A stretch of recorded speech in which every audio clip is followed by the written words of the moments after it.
Speech off. Hi guys, welcome back to my channel. So I wanted to review another book I read.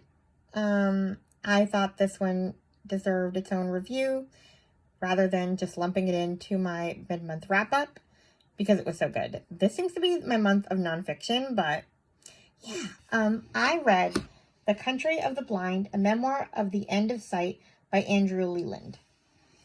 I read this, honestly,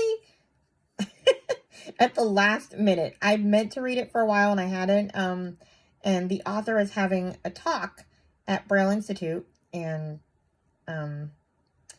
I read it the night before his talk, and I wish I had taken more time with it, but doesn't matter because I was riveted. And I gave it 5 stars. Let's just start with that. I'm blind myself, as some of you guys may know. I'm completely blind. I have no light perception.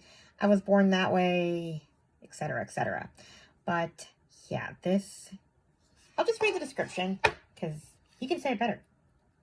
A witty, winning, and revelatory personal narrative of the author's transition from sightedness to blindness and his quest to learn about blindness as a rich culture all its own. The Country of the Blind is about seeing, but also about marriage and family and the moral and emotional challenge of accommodating the parts of ourselves that scare us. A warm, profound, and unforgettable meditation on how we adjust to new ways of being in the world. Okay. We meet Andrew Leland as he's suspended in the liminal state of the soon-to-be. He's midway through his life with retinitis pigmentosa, a condition that ushers those who live with it from sightedness to blindness over years, even decades. He grew up with full vision, but starting in his teenage years, his sight began to degrade from the outside in, such that he now sees the world as if through a narrow tube. Soon, but without knowing exactly when, he will likely have no vision left. Full of apprehension, but also jogged curiosity, Leland embarks on a sweeping exploration of the state of being that awaits not only the physical experience of blindness, but also its language, politics, and customs. He negotiates his changing relationships with his wife and son, and with his own sense of self as he moves from his mainstream, quote-unquote, typical life to one with a disability. Part memoir, part historical and cultural investigation, The Country of the Blind represents Leland's determination not to merely survive this transition, but to grow from it, to seek out and revel in that which makes blindness enlightening. Thought-provoking and brimming with warmth and humor, The Country of the Blind is a deeply personal and intellectually exhilarating tour of a way of being that most of us have never paused to consider, and from which we have much to learn.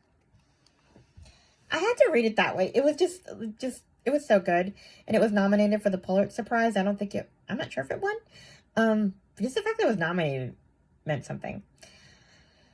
So yeah, this, he still is, as of the end of the book, he has not lost his sight completely. He still has some, but instead of, there was a little bit of moping around in this book, but pretty much a lot of it was about him exploring what it would mean for him to be blind and really delving into our world and the different technologies, the different schools of thought that different blindness groups have. It's all there. That's what makes this book really fascinating, because a lot of the questions that you would never ask, say me, for example, I've done a couple of Q&As on blindness, and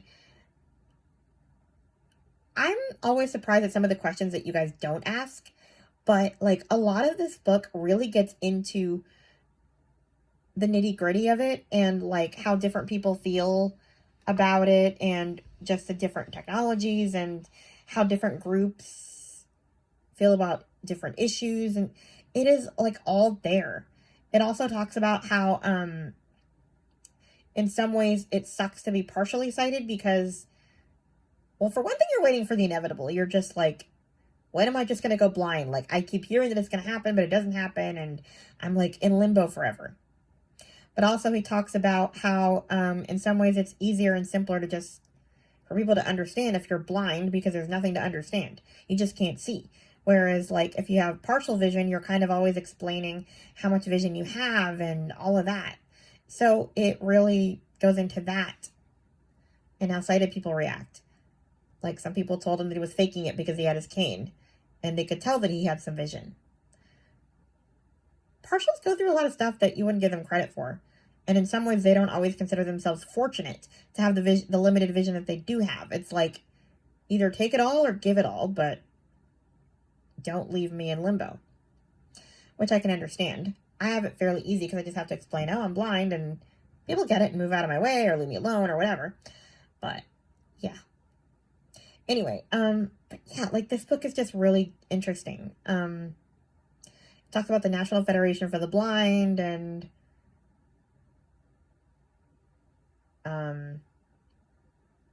just the controversial things that they think and how different other blindness groups differ from that. And it also goes into the different types of technology that we use. He really goes into, I mean, I did my video tour of my different technologies, but he really kind of describes them better and kind of explains how some of the different things we use works, like the Braille display. I showed you my Braille note taker in that video, but he really goes into kind of how it works and how he uses computers and how voice synthesizers work. And just, there's just a lot of questions that would be answered for you guys if you read this book. And it's not just answering questions, it's just a really fascinating journey. He really tries to, like, be one of us before he is in order to prepare. And it's really interesting to see him learning about our world before he goes blind.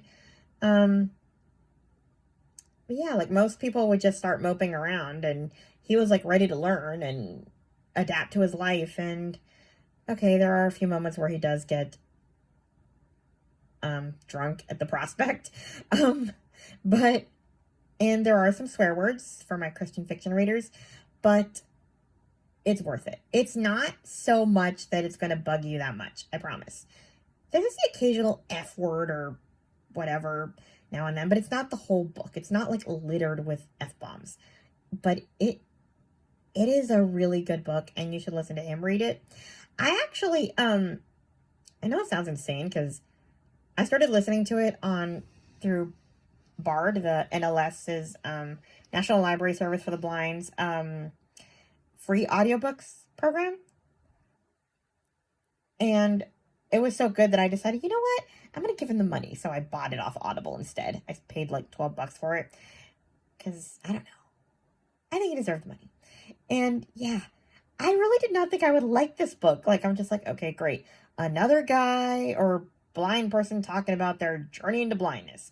Great. You climbed Mount Everest. Congratulations. He didn't climb Mount Everest. I'm just saying, like, it feels like it's always the same story, but this was not.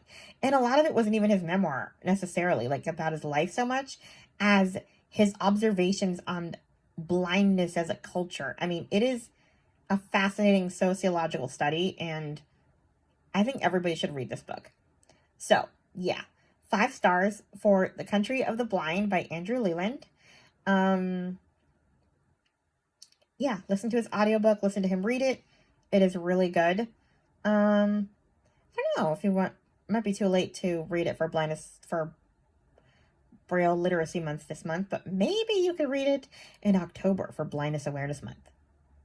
I don't know, stick it in your TBRs if you're into disability representation, or I don't know, whenever you want to read it.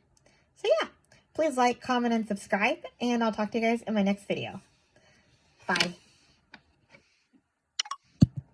Speech on. Stop recording video.